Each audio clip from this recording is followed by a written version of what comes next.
pagdalaw mong ito sa aming barangay na iyong pinanindapat na maging bugad ng iyong pag-ibig sa loob ng isang araw na ipapamalagi mo sa aming piling. Igawad mo sa amin, o mahal na poong San Jose, ang iyong pagpapala. Basbasan mo kaming lahat sa tahanang ito at huwag mong itulot na kami ay magpapagawa ng anumang ikalulumbay mo. Kami ay iyo, o mahal na poong San Jose.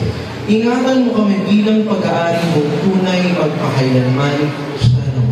Ama namin, sumasalangit ka sa mahina ngalan mo. Papasa amin ang kaharian mo, sundin ang loob mo dito sa lupa, para nang sa langit. Bigyan mo kami ngayon ng aming kakanin sa araw-araw. Patawarin mo kami sa aming mga sala, para ng pagpapatawad namin sa nagkakasala sa amin. At huwag mo kami ipaintulot sa tukso, at yatiran mo kami sa lahat ng sama. Amen. Aba, Ginoong Maria, napupuno ka ng grasya, ang Panginoong Diyos ay sumasa iyo. Bukod kang pinagpala sa bahay lahat, at pinagpala naman ang iyong anak na si Jesus. Santa Maria,